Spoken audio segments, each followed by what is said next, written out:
been trying to do what everybody else doing, just cause everybody doing what they all do. If one thing I know, I fall but I grow. I'm walking down this road of mine, this road that I go home. So am I wrong?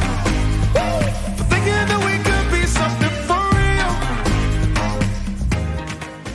Eu aplicava o Sinteco no fim de semana, porque o apartamento não podia ser habitado durante 8 ou 10 dias, pois aquele produto era muito forte, atacava a vista. Para aplicar, precisava usar uma máscara própria. E a família tinha que arrumar uma viagem ou umas férias para poder fazer o serviço. E os móveis tinham que ser removidos. Por isso, o serviço de aplicação de Sinteco era pouco.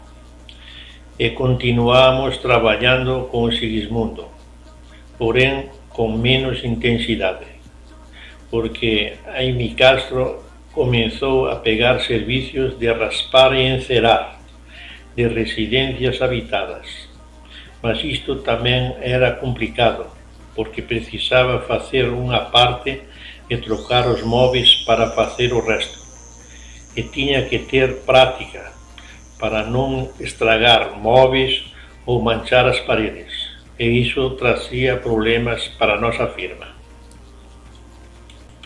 Daí começamos a pesquisar apartamentos novos, de prédios de luxo, no Sigismundo ou de outros, falando com os corretores de venda para saber o telefone do comprador, para nós dar o orçamento de raspar, encerar e aplicação de Sinteco, porque o serviço de prédio novo era comercial e o comprador do apartamento tem que raspar de novo com outro tipo de acabamento.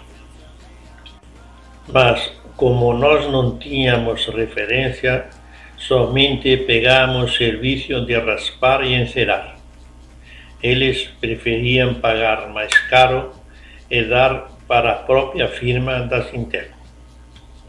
Falamos com os corretores que nós queríamos fazer um apartamento com aplicação de Sinteco de graça, para mostrar o nosso serviço. Poucos concordaram, mas o suficiente para as nossas referências.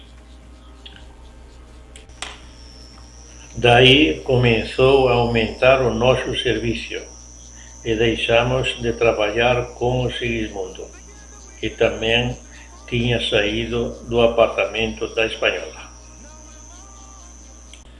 Neste período, o contador recebeu uma oferta de venda de uma firma familiar de Curitiba, fábrica de artefatos de couro, que tinha muito produto pronto para vender.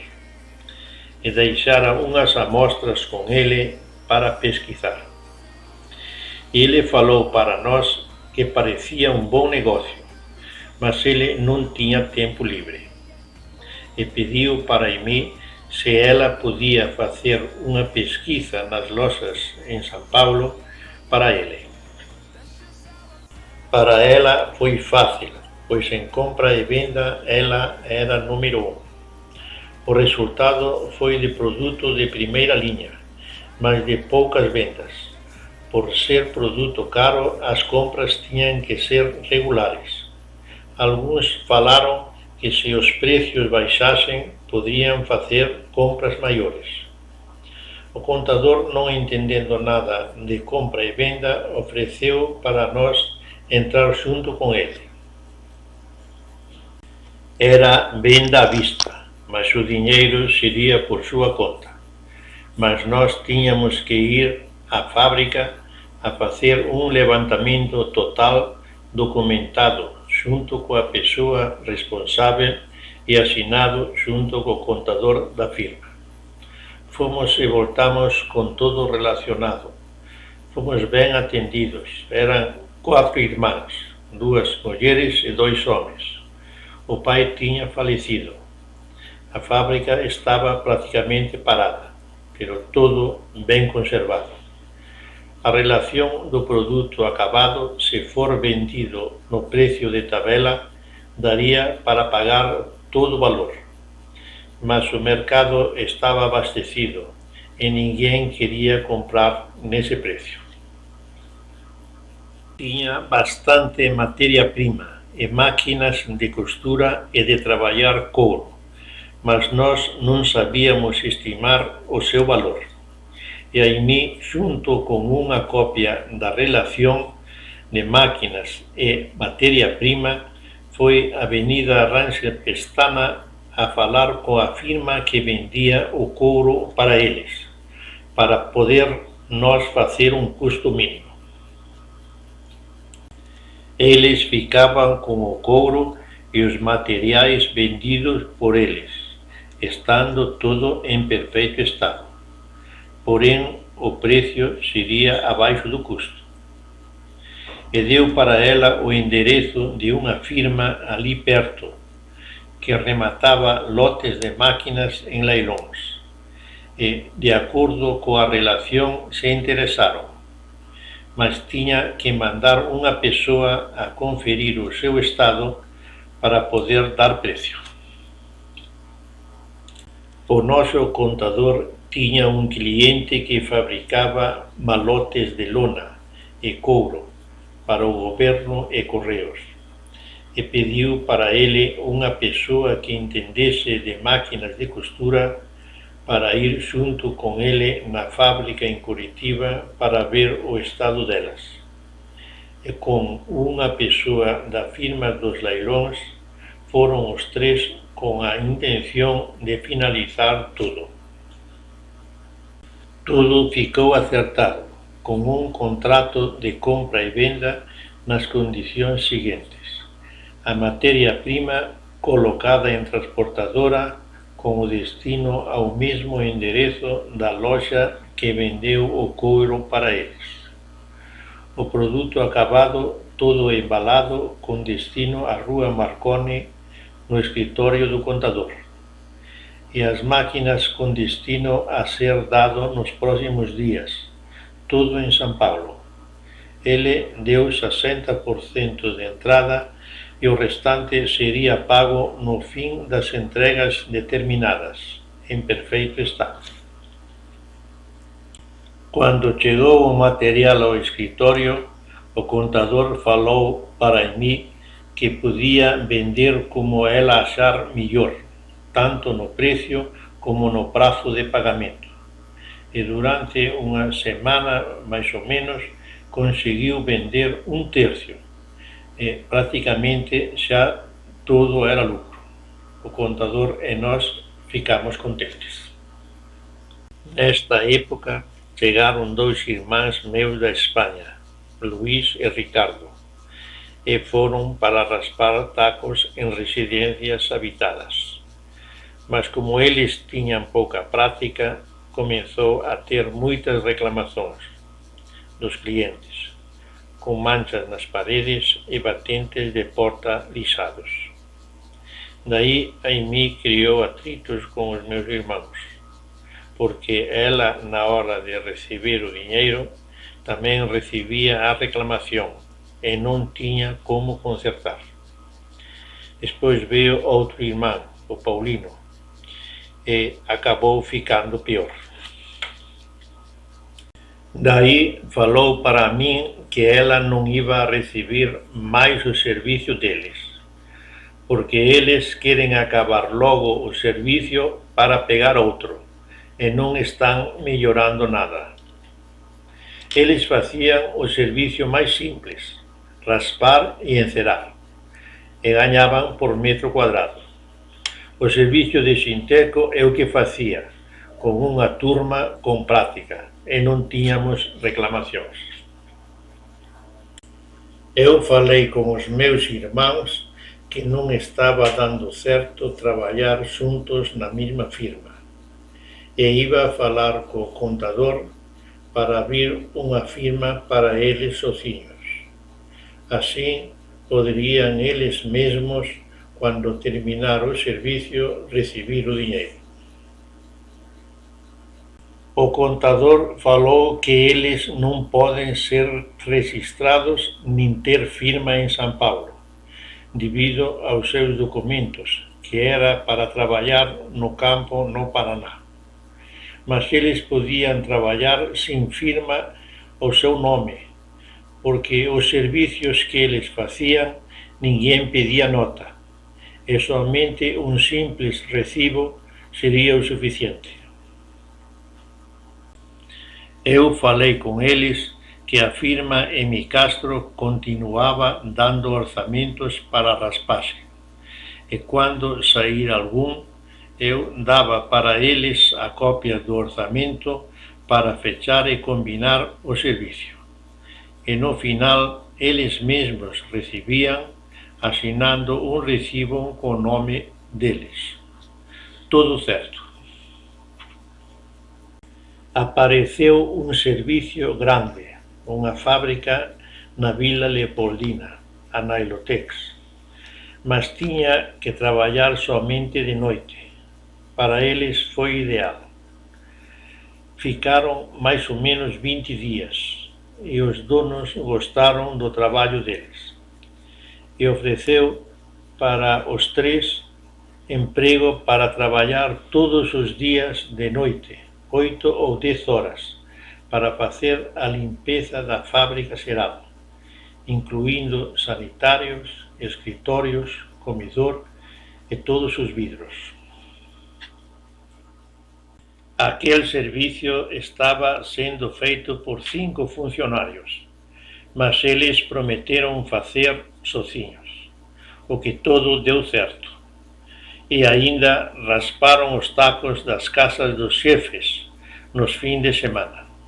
Para nós também ficou bem melhor. O serviço de aplicação de Sinteco estava dando problemas para a minha vista, porque não dava para usar aquela máscara no calor, e eu abusava um pouco. Começamos a pensar em fazer outra coisa. E aquele mecânico de máquinas de costura que levou o nosso contador a Curitiba tinha falado para mim que aquela fábrica era uma pena desfazê-la, pois ele sabia fazer peças de adaptação para alguma daquelas máquinas de costura, e seria capaz de costurar modelos de malas que no Brasil ninguém conseguiria. Falei para Amy, e como ela também tinha feito muita amizade com aquelas lojas que vendeu os produtos da fábrica, daí pensamos conversar com aquele mecânico para saber mais detalhes e se ele estaria disposto a trabalhar com nós. O contador deu para nós os dados do mecânico e o endereço. Seu nome era Alfonso Kolosowski, russo, e fomos esperar ele na saída da fábrica, no ponto de ônibus. Falamos com ele a respeito do nosso plano e se interessou, porque ele também queria sair daquela firma. Marcamos encontro no escritório do contador para saber o mínimo que precisava para montar uma pequena fábrica para nós, para fabricar alguns modelos daquela fábrica de Curitiba, e também saber quanto ele queria ganhar e quantos funcionários precisava para iniciar.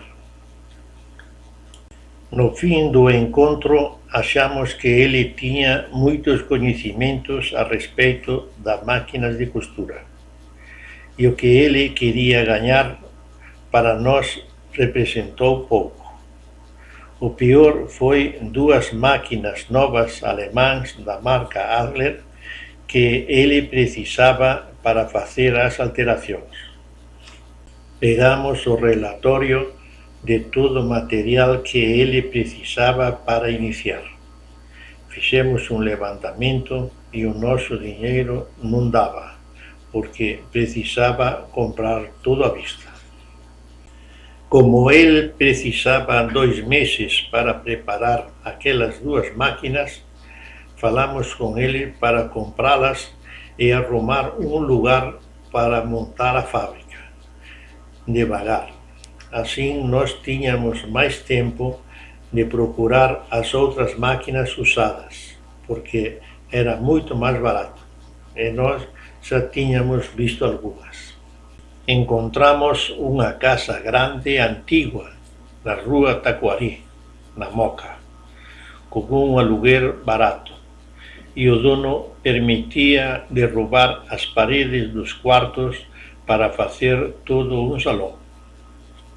Falamos com o engenheiro para orientar-nos o melhor modo, e nos fins de semana, juntos com um pedreiro amigo nosso, fomos derrubando tudo, e ficou um salão grande, e ainda, com os tijolos dos quartos, fizemos no fundo um barracão para estoque. Começamos a comprar tudo devagar, conforme aparecia. O couro ficou para o final, pois precisava fazer o pedido para o cortume. Aqui somente tinha os representantes, e nós tínhamos que fazer um cadastro para mandar para o cortume. E aí para nós estava difícil, porque não tínhamos referências, porque tudo era comprado à vista. No final fomos a falar com o Sr. Cabral, um camarada legal, representante de vários cortumes de Rio Grande do Sul. Falamos para ele que não tínhamos dinheiro para comprar tudo à vista. E ele, apontando o dedo para o chuveiro de mim, falou: "Como não tens dinheiro?" E ela falou: "Não, este não quero vender." Ele falou: "Não precisa vender, penhora ele, e terás o dinheiro que precisa por um ano." Me falou que tinha medo de perdê-lo e não queria arriscar. Continuamos conversando e ele disse: "Se me deixais ele como garantia, podeis comprar o que precisais a prazo." Ela tira o anel e deu na sua mão. Ele olhou e disse: "E ainda dou uma carta de referência para comprar o restante que precisais a prazo."